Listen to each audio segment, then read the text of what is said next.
ఒక ఆమె ఒలపోత పోస్తా ఉన్నదాడ ఏమని అసలు టీఆర్ఎస్ ను బీఆర్ఎస్ఏ చేయొద్దు, నాకు నచ్చలే నేను ఆయన పోలే ఈమెను విలువలేదు. ఫస్ట్ ఈమెను విలువలేదు.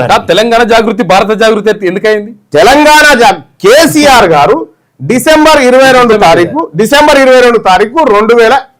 15 ఒక్క నిమిషం ఇది క్లోజ్ చేయమా.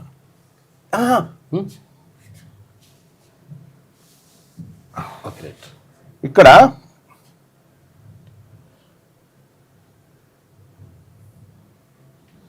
ఇగో కవితాస్ తెలంగాణ జాగృతి బికమ్స్ భారత జాగృతి టు గో నేషనల్ వైడ్ గా పోతానికి వాళ్ళయ్యా ఏది తెలంగాణ రాష్ట్ర సమితిని ఏ రోజైతే భారత రాష్ట్ర సమితిగా మార్చిండో చెల్లె అంటే తన దుకాణాన్ని తెలంగాణ జాగృతి నుంచి తన పేరులో తెలంగాణ ఉడబీకేసి భారత్ అని జోడించింది. చూసుకో ఆ రోజు డెక్కన్ క్రానికల్లో వచ్చినట్టు వ్యతిరేకించిన చెప్తున్నది. మళ్ళా నేను డిసెంబర్ 14 పత్రిక వచ్చింది, ఈమె వ్యతిరేకించిన అని చెప్తా ఉంది. వ్యతిరేకించిన ఆమె ఈ స్టేట్మెంట్ ఎట్లా చేసింది? నీ జాగృతి ఏమని భారత జాగృతి ఎడికెళ్ళైంది? On the back of the TRS remaining itself BRS to go nation, TRS MLC Kalvakuntla Kavita Telangana Jagruti has become Bharat Jagruti and will expand its activities to all other states bearing Telangana అని చెప్పి పెట్టింది.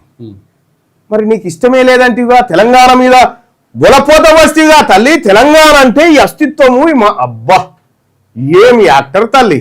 మెల్లగా అయినా నా సూచన చెప్తా ఉన్నా, నీ అంతా దొంగేశాలే అవన్నీ అందరికి ఎరుకునే కానీ ఒకటి చెప్తా ఉన్నా గుర్తుపెట్టుకో. నీ ఇంటి పంచాది మీ వెలమ సంఘం ఉందిగా, సంఘంలో కూర్చొని మాట్లాడుకోదు. మీకు మాకే సంబంధము? నీ ఇంట్లో అగౌరవపరిచారు నిన్నని తెలంగాణ మొత్తం నీ కోసం ఎందుకు పరితపించాలి? మా బీసీలకు అయితే నీకు సంబంధమే లేదు, నీకు మా బీసీలకు సంబంధం లేదు అంతే. రేవంత్ రెడ్డి గారు స్క్రిప్ట్ ఇచ్చుడు, ఆ స్క్రిప్ట్ అన్నా సరిగా రాసేలా చెప్పుడు కూడా కరెక్ట్ గా పండించలేకపోయింది. అక్కడ రేవంత్ రెడ్డి గారు స్క్రిప్ట్ అది, రేవంత్ రెడ్డి గారు వదిలిన బాణం అనేది అందరికి ఎరికే. ఇంకా ఇక్కడ మళ్ళా శశబీసలు ఎందుకు? ఆత్మగౌరవం, ఆత్మగౌరవమే కావచ్చు. మీ ఆత్మ మీ నాయన గౌరవం, మాకేం సంబంధం? టిఆర్ఎస్ బీఆర్ఎస్ చేస్తుండే నీ చేతులు లేకపోవచ్చు, కానీ భారత జాగృతి నీదే కదా, సొంతందే కదా. నువ్వేమైనా ఈమెది కాదు జాగృతి. 1990 ప్రాంతంలో ఖమ్మంలో పుట్టిన సంస్థ అది. ఈమె అది క్యాప్చర్ చేసింది. 1990లో ఖమ్మంలో జాగృతి అనేటువంటి మహిళలు అక్కడ ఉన్నటువంటి పేద ప్రజలకు సాయం చేయడం కోసం మహిళలు రైతులు అందరు కలిసి ఏర్పాటు చేసుకున్న సంస్థ జాగృతి. ఈమెది కాదు, ఈమెనే బతుకమ్మ ఈమెనే పెట్టినట్టుగా చెప్తా ఉంది కానీ ఈమెది కాదు. దుకాణం, ఆ దుకాణం వేరేది. ఆ దుకాణం కరెక్ట్. ఇక్కడ అమ్మ నువ్వు నిన్న ఏడ్చుకుంటా ఒలపోతలు పోస్తా ఉన్నావు కదా తల్లి, సరే ఒలపోతలు పోస్తా ఉన్నావు. నీ తెలంగాణ జాగృతిలోంచి తెలంగాణ పదాన్ని తీసేసి భారతాన్ని ఎందుకు పెట్టినావు చెప్పు. అవును, నీ చేతిలో ఉండే కదా, చెప్పు ఎందుకు పెట్టినావు? నీకు ఇష్టమే దాపరమైన హరిగా ఇష్టమే తెలంగాణ మీద పడి దోసుకుంది ఆమె అంటా ఉంది. ఈడ ఆమె అన్న మాటనే ఈడ ఏది ఇక్కడ మనం బీకి కట్టలు కట్టామని అక్కడ పోతున్నామా అని చెప్పింది. ఇక్కడ వీకలే సేమ్ మనకు కూడా అప్లై అవుతుంది కదా తల్లి, సేమ్ మనకు కూడా అప్లై అవుతుంది కదా. మీ అయ్య లేకపోతే కల్వకుంట్ల చంద్రశేఖరరావు లేకపోతే అసలు నువ్వు ఎవరు తల్లి? మధు యాష్కి గారిని అడిగితే చెప్పడా మీరేంది, మీ బతుకేంది? ఇవాళ బాగా పైసలు అడ్డగోలుగా సంపాదించి వాళ్ళని వీళ్ళని ముంచి నీ కుటుంబం చేయంగా ఎన్ని కుటుంబాలు ఆత్మహత్యలు చేసుకొని చనిపోయినాయి తెలంగాణ రాష్ట్రంలో? ఎంతమంది ఆడబిడ్డల వలపోతకు మీరు కారణమయ్యారు చెప్పురి. ఇలా రేవంత్ రెడ్డి గారు మెల్లగా నిన్ను దించి సామాజిక న్యాయం జరగాలి అమ్మా, నీకు నిజామాబాద్ పార్లమెంట్ టికెట్ కేసీఆర్ పిలిచి ఇచ్చినాడు. నేనే కదా ఇలా ఇంటర్వ్యూ చేసింది, నేనే తెచ్చుకున్నా అని చెప్పలే? నేనే కదా ఇలా నేను ఇంటర్వ్యూ చేసి, ఆ ఇంటర్వ్యూ ఎట్లా మళ్ళా V6 కు ఫోన్ చేసి జర మల్లన్నతో ఇంటర్వ్యూ చేయించని బతిలాడితే నేను చెయ్యను సార్ అంటే బర్మీకి మా అంకమరావు సార్ తోలితే వచ్చిన తీన్బార్ న్యూస్ లో దానికి సంబంధించి తోలితే వచ్చిన అప్పుడే నీ యాక్టింగ్ గమనించిన. ఏదో మేమే ఏదో బలిమీటికి వచ్చినట్టుగా నువ్వు చేసే యాక్టింగ్ అప్పుడే గమనించిన. కానీ ఒక్కటి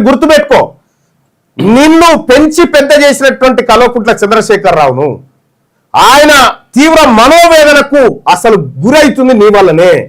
ఇలా బీఆర్ఎస్ పార్టీని నాశనం చేయాలని రేవంత్ రెడ్డితో జతగట్టి రేవంత్ రెడ్డి బాణం లాగా నువ్వు బయటకు వచ్చి చేస్తావు కదా దుకాణం. ఇలా అందుకే పత్రికలలో అన్నిట్లో ఎందుకు టాప్ వచ్చింది అనుకుంటున్నావు?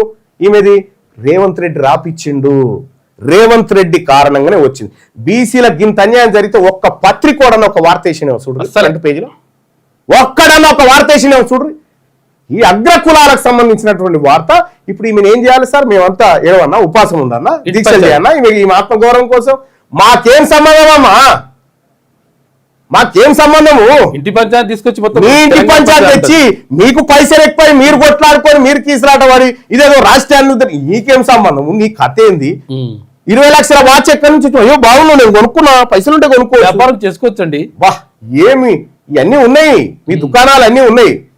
రాసి పెట్టుకో కవితమ్మ, నువ్వు ఈ రాష్ట్రంలో ఏడ నిలబడ్డా తెలంగాణ రాజ్యాధికార పార్టీ కార్యకర్త చేతిలో చిత్తుగా ఓడిస్తాం బీసీలం. నిన్ను చూడు మెల్లగా దిగిన ఇట్లా రేవంత్ రెడ్డి దించిండని. ఆ స్క్రిప్ట్ అన్నా సరిగా రాసి ఇవ్వచ్చు కదా. ఆ స్క్రిప్ట్ కూడా సరిగా రాసి పండలే, ఆడ వండలేదని పత్రికలలో మర్చిపించారు. పత్రికలలో బ్యానర్ వార్తలు సపరేట్ ఎడ్డింగులు పెట్టి మళ్ళా ఏంటంటే మండల వార్తలు మీరు మాట్లాడి తీసిండ్రా ఏంటంటే పేపర్లలో రావవి. ఎందుకంటే మేము మెజారిటీ ప్రజల బీసీల వార్తలు రాయనటువంటి ఈ దద్దమ్మ పత్రికలు ఈమె వలపోతలు రాసుకొచ్చినాయి. ఓ పంజేరి పత్రికా యాజమాన్యాలు ఎవరైతే పోయి ఉన్నారో కవిత ఇంటికాడ కూర్చొని ఇట్లా కప్పుకొని ఏడ్చుకుంటూ కూర్చోరు. ఏం జరిగిందో టీవీ ఛానల్లో కూడా ఉండాలి. మండలి ఏమన్నా వేసిర్రా? మా జాతులకు పట్టబగటీలి అన్యాయం జరిగితే మీకు వార్త కాదా? మా జాతులకు అన్యాయం జరిగితే మీకు వార్త కాదు? ఆమె ఏడ్చిందట. ఏడితే మాకేంది, ఏట్లా కొట్టుకోపోతే మాకెందుకయా? మా మీద తెచ్చి రుత్తా ఉన్నారు ఆ పత్రికల వార్త. పంచాయతీ మొత్తం తెలంగాణ పంచాయతీ అయింది. ఓ పనిచేయరు మీరందరు ఈ పత్రికల ఓనాలు ఉన్నారు, అగ్రకులాలు మీరు కూడా పోయి కూర్చొని పోయి ఆడ కూర్చొని ఓదార్పు యాత్రకు పెట్టుకోరు. ఒకటి ఎవరింటి పంచాయతీ, ఎవరి కథ?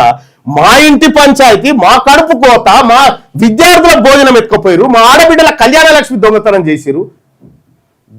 ఇవిటి వార్తలు ఎవర్రా అంటే ఇవి వార్తలు కావట, అవి వార్తనట. ఆమె ఏడిస్తే వార్తనట. ఇవి పత్రికల. ఈ పత్రికల గురించి మీరు ఏం చెప్తారు బాయ్ సాబ్? లైవ్ చూస్తున్నా మిత్రులారా.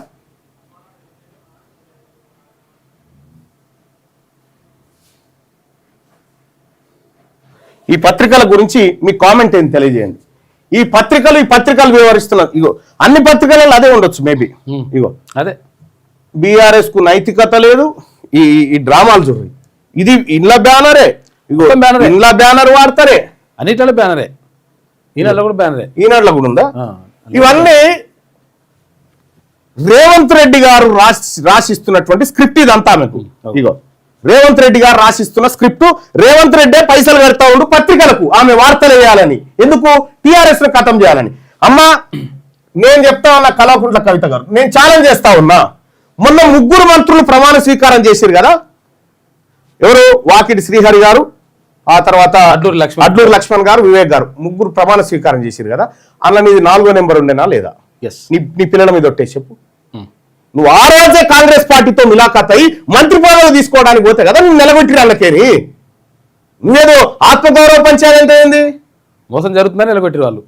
మీ నాయన మీ అన్న కూడా పసిగట్టి నువ్వు బీఆర్ఎస్ పార్టీని మోసం చేసి కాంగ్రెస్ మంత్రిగా మారడానికి వేసిన కుట్ర ఫెయిల్ అయింది కదా.